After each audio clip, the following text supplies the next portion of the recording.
Hi, this is Cindy Lin, and you're listening to the 30-Day Home Staging Challenge podcast. This is my weekly podcast where I talk about home staging, home improvement, DIY, styling and decorating your home, and occasionally running a creative small business, using my 11 years in real estate and styling.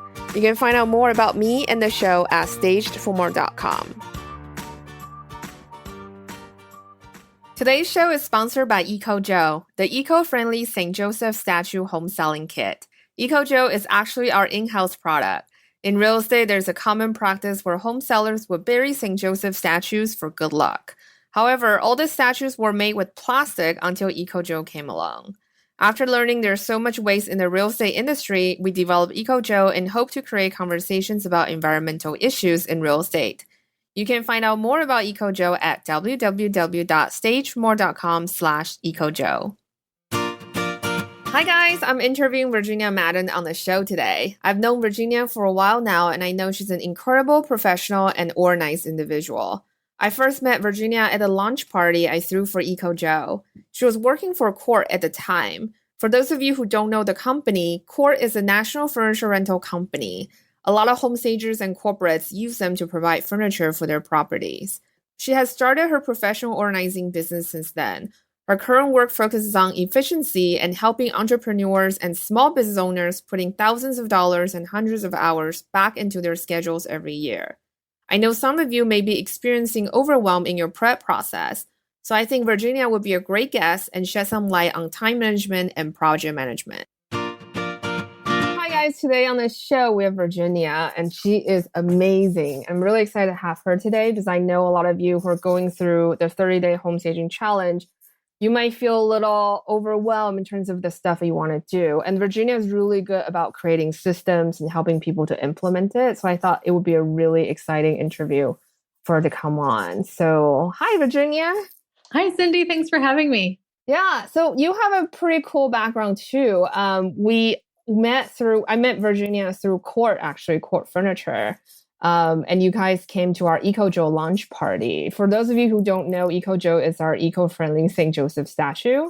And if you want to find out more about him, you go on our website, stagedformore.com/EcoJo. But that's how I first met you, right? Yeah. At the party. That was a lot of fun. I remember that party. That was years ago, but that was years ago. It was a ton of fun. And yeah, I had a really good time working with you back then and now. Yeah. And then, so do you want to tell us a little bit more about your background? And then what's your work about? Sure. So when we met, I was working for Court Furniture Rental, and they really help people with renting furniture for short-term needs. So a lot of stagers use that company because it's a quick way to get a lot of furniture in and then out without having to warehouse it yourself. So that's how we met. And then when I was thinking about transitioning out of that job, I was thinking about all the things that I really love to do. And I was thinking about all of my past jobs and what was the common denominator of each one and why I really loved them. And it occurred to me that what I loved most was really creating organization and systems. And so at every single job, I've always sort of like carved out a little, even if I wasn't hired for that job, I would just instinctively, I have a little bit of downtime. I'm going to go work on fixing this system, or I'm going to create some organization in this space. And so I noticed that pattern. And so I decided that that's what I want to do. And when I was looking around for companies to go work at, nobody really does this as a company. So I decided to take a leap and go out on my own and start my own business doing it. That's awesome. Yeah, because I remember talking with you and speaking with you, and you are really good about putting things into perspective and really be able to systematize a lot of different things. And I think that is something that's why I wanted you to be on an interview today, because a lot of times people do feel overwhelmed, especially they have so much to do before getting the home on the market. And I love that you have the real estate background, because working for Court, I'm sure you work with a lot of stagers and kind of understanding what needs to get done before putting the home on the market. So do you want to talk a little bit, what do you usually recommend when you work with homeowners who are just feeling really overwhelmed in general with a huge to-do list? whether they're preparing a home for sale or just simply day-to-day stuff? Yeah, that's a great question. So I find that usually when people get really overwhelmed with their to do list and everything that they have to get done, they're usually looking at more detail than they need to. So a really good thing to do is to sort of take a step back and look at the bird's eye view of whatever it is. So in this instance, staging a home for sale and getting everything ready, what are all the things that you have to do? And that might just be like staging is one, huge thing. Sometimes people have to call in contractors or painters or get bigger things done for their homes to get ready for sale. So really just taking a step back and seeing, what the big projects are, because once you want to get moving on those ones first. It's easy to, run out and buy a new bedspread for your bedroom to stage it. But if you need to line up any type of big projects or renting furniture or hiring a stager or anything like that, then it's going to be a lot more time consuming, and you'll need to get bids, and there's just a lot more moving parts with that. So don't focus too granular early on in your project, and really look at the big picture first. That's awesome. I love that. Yeah, because I think that bird's eye view is really important. And are there any tools that you recommend homeowners to have when you're working with them, just to help them get that visually? Or, like maybe I know some people use Evernote, for example, and or somebody just use like a paper calendar. Like, what do you usually make recommendations for? Oh, that's such a good question. Yeah. So the big, this is kind of might be a funny answer. You can be super nerdy about it, because I love organization, even though I'm not very organized. I think that's why I'm obsessed about planners. So feel free to be super nerdy about it. So my best recommendation, and stick with me here for a minute, because it might not sound like it's that great of a recommendation, but I swear it's coming. So the best way to go about it is to do what you naturally would do. Because what happens is when somebody's faced with and this happens all the time with my clients, when they're faced with something that they're uncomfortable with, they sort of they put like this other persona on, and they're like, okay, so I'm going to attack this project. I'm going to be super organized about it. What do organized people do? They use Evernote, they use Asana, they use all these task managers. I'm going to use that. I'm going to document it. But then that's a whole layer of something else that you have to remember to do or learn to do. So if you're a paper and pen kind of a person, use a paper and pen to map it out. Something that I really like for people who are more inclined to use paper and pen is to, just use stickies on a wall. And that way you can move, each sticky would be a project or a task, and you can really easily move those around and prioritize them quickly. But don't force yourself into a program or a system that seems kind of clunky or uncomfortable to you, because it'll just stress you out even more. And you don't need to be more stressed out if you're working on getting your home staged. So stick with what you're comfortable with. So paper and pen people, stickies. But if you kind of like electronics, then you mentioned Evernote. I do like Evernote.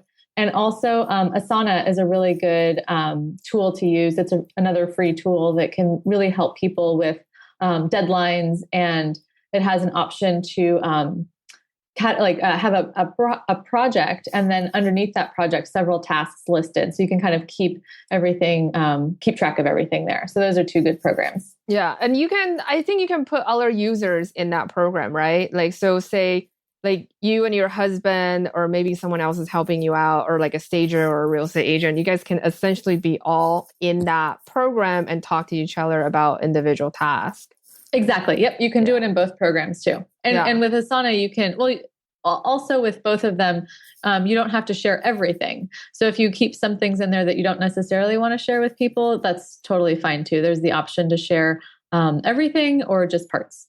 Yeah. No, I think that's a really good point though, because I think, it's the shiny object syndrome, right? People always ooh, here's the new cool app. Especially me, I get distracted all the time, especially with new social media or new apps. But the thing is I don't know, maybe it's part of getting older. It just I feel like there's a bigger learning curve with these individual programs. So sometimes, I personally get frustrated and just kind of give up, or I will delegate because me and my sister work together, I might delegate it to my sister, be like, can you learn this? And she's like, well, I'm not your default tech person. I was like, but you're younger. So you just understand it more than I do. I don't know why. So it sounds super silly, but it is like technology can get overwhelming super fast. So I'm glad that you said that just use the system that works for you the best. Yep, absolutely. A lot less stress that way, for sure. And are there some other common mistakes that you see people make all the time with time management? Yeah, I think so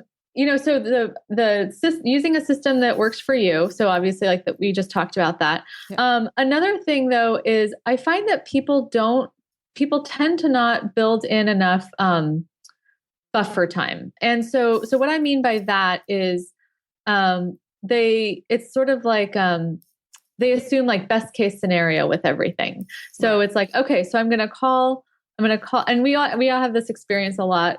Contractors are generally said to, people go over what they promise. So if you're going to get a job done and they say 6 weeks and you say, okay, great, it'll be done in 6 weeks.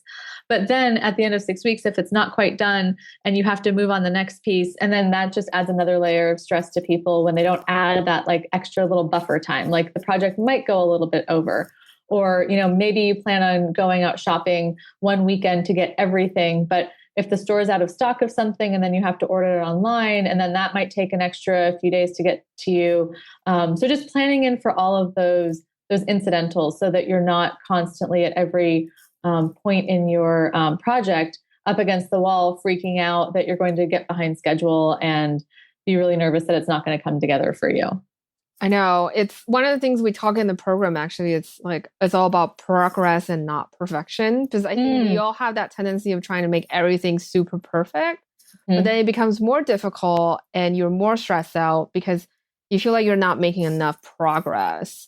And I think with getting the home on the market sometimes can be a very highly time pressure and very stressful situation for a homeowner. Do you have any like experiences like on helping people, like say they have a lot of clutter, not because they're fault, maybe they have kids or they have pets, all these things. Are there common tools that you would recommend to help them be more organized? I know like some people talk about baskets, for example, that kind of stuff. Yeah. So I always I think that there are so many different tools out there that I love, and I think that one of the biggest mistakes that people make is running out and buying the tools before they start their organizing project. So either they see something online that they're like, oh my gosh, this is amazing, or their friend tells them, hey, I just bought this thing, you have to use it, and they run out and buy it.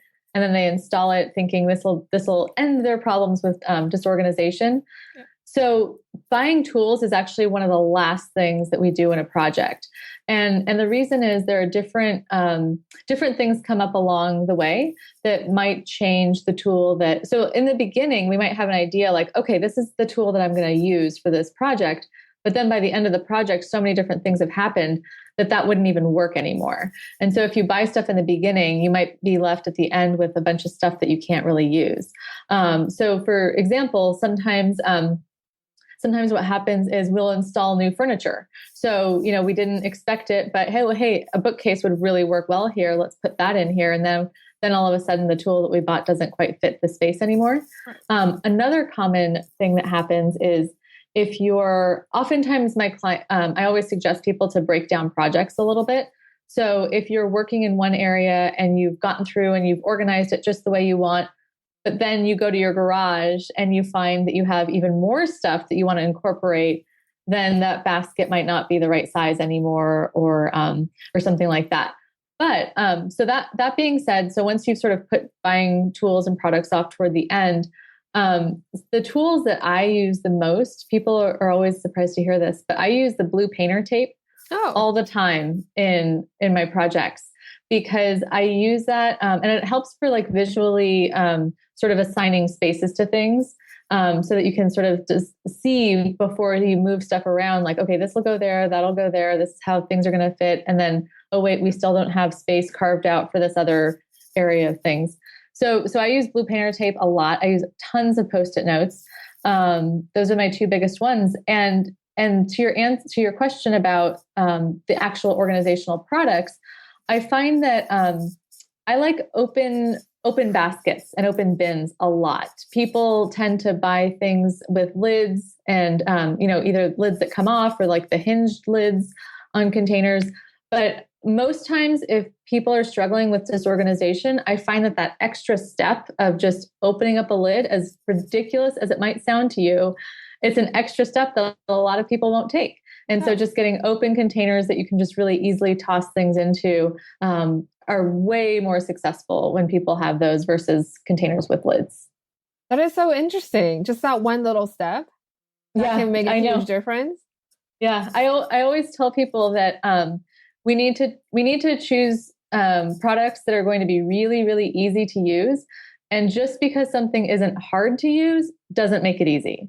Because it's not hard to lift up a lid, but it's a whole lot easier to just put something right on top. Right. That is so fascinating. Oh my gosh. That is really amazing. And so do you want to talk a little bit about your process, like how you would tackle a project? Sure. Yeah. So the first part of tackling a project is to just really get a good overview of what the actual problem is. And so let me give you an example of that. A lot of people, if they call me because of paperwork, and if it's a home office or a kitchen counter or dining table, doesn't matter. Just anywhere, there's paperwork all over the place, and they always say, "I need help getting a system for this." And so that's great. And what happens is, what people will say is like, "Okay, let's stay here. Let's fix this dining table mess or the home office mess." But what I look at is, okay, well, how does the paperwork get here?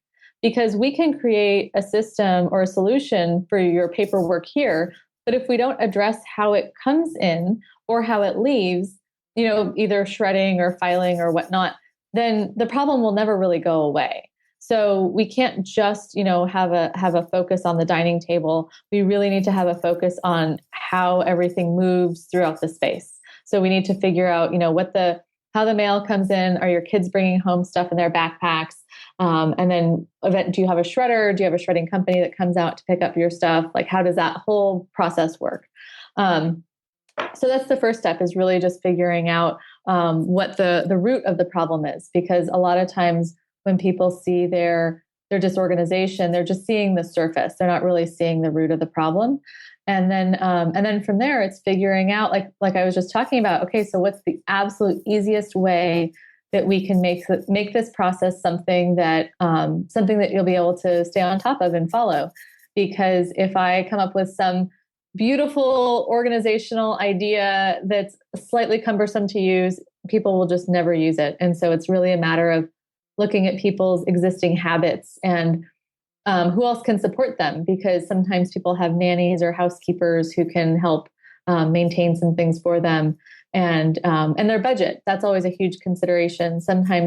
Most times people say, I don't want to spend a lot of money. I just want something that's easy and low cost. And other times people say, whatever, I just want it perfect. Just buy whatever you want and make it right.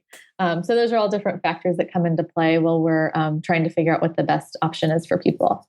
I love that, because it sounds like you have a very organic approach. So instead of forcing the homeowner to change their habit, you're actually working with what they already have and how their natural lifestyle is. And so this way it's more successful and easier for them to adjust to the organization stuff that you're putting in. Absolutely. Absolutely. I always tell people that if you want, I can help coach you on how to change your habits, and we can do that. But it is so much easier to just create a system that fits you rather than trying to, conform into a rigid system that doesn't quite make sense to you. Because if you do it, it can take a long time to get it seamless for you. But most often that's why systems collapse for people, is because they keep trying to make themselves fit into a system rather than trying to make the system fit themselves. That is so true. But at the same time, it's really hard to find a system. If you're like, I am kind of like, I don't know. I feel like I'm really easygoing most of the time, but when you try to implement system, if I don't form a habit to it, it would be really hard for me to attach to a system. So for things like that, how would you make the recommendation to form a habit or a system for someone who is not used to that?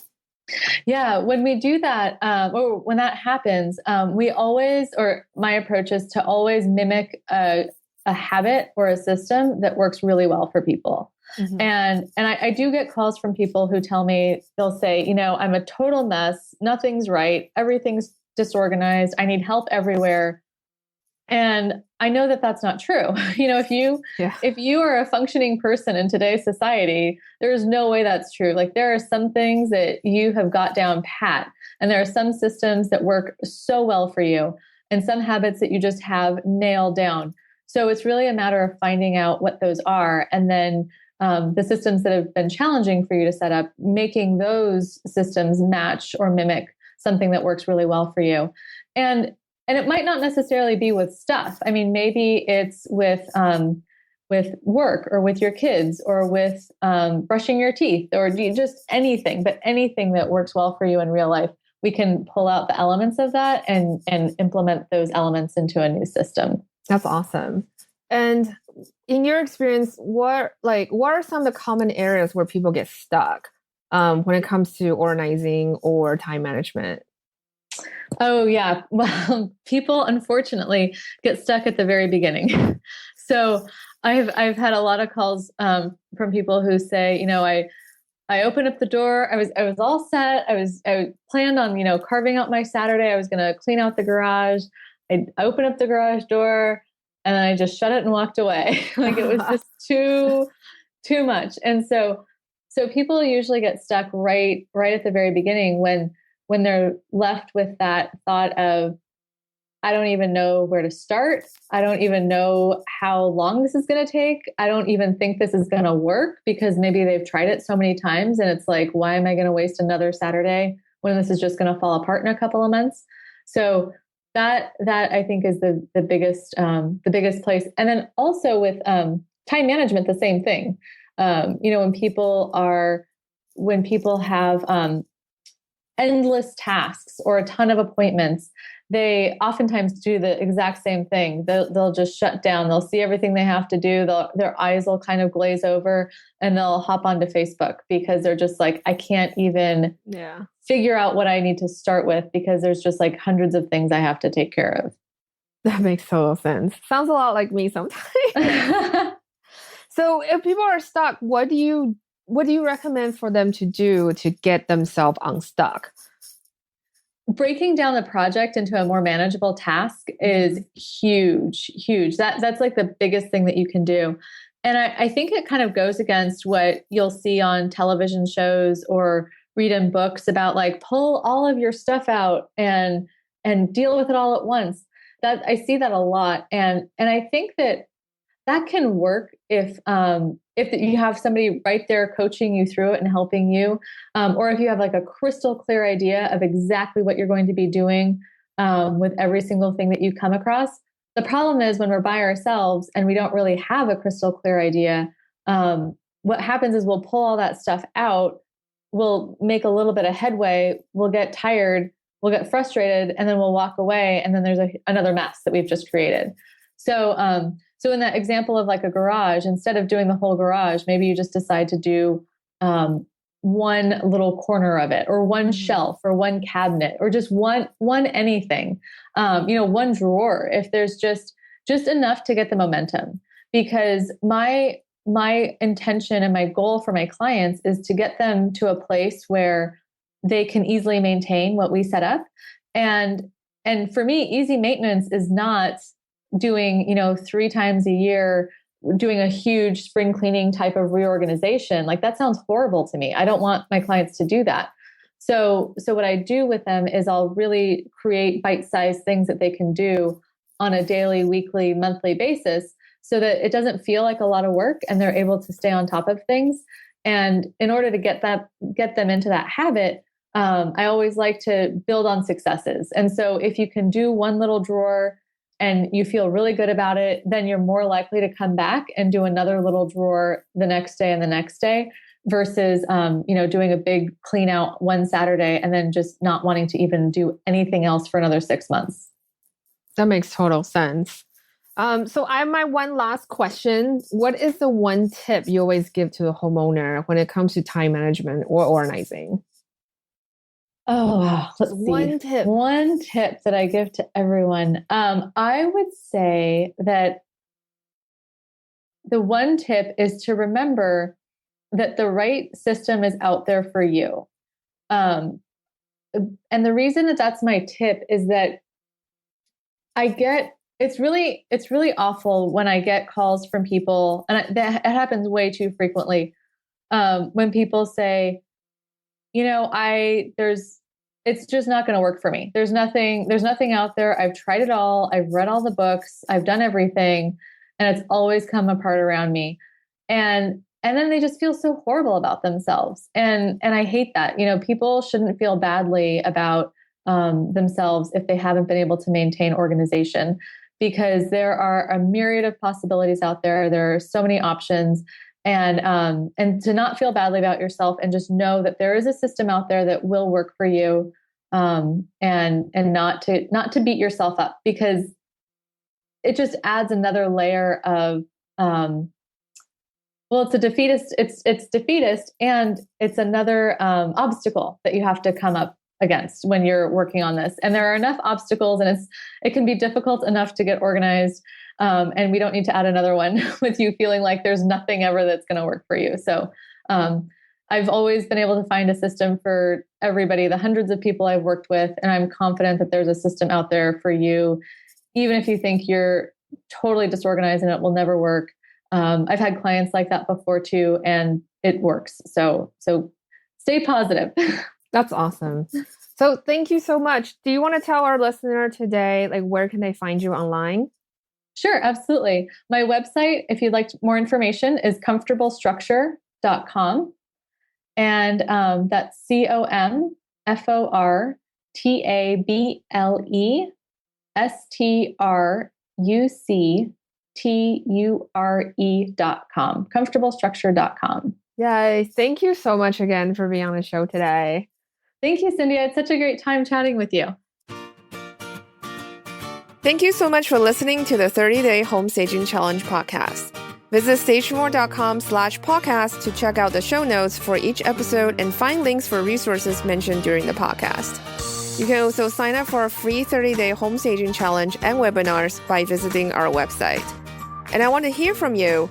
You can leave a comment on the show notes or connect with me on Instagram, Twitter, and Pinterest using the handle @CindyLynSF or @StagedForMore. Subscribe to this podcast on iTunes, Stitcher, and Soundcloud so you never miss an episode. And if you're finding value from the show, please tell a friend and leave a rating and review on iTunes, SoundCloud, or Stitcher. It'll help people find the show, and then I can invite more guests. Until next time, happy staging!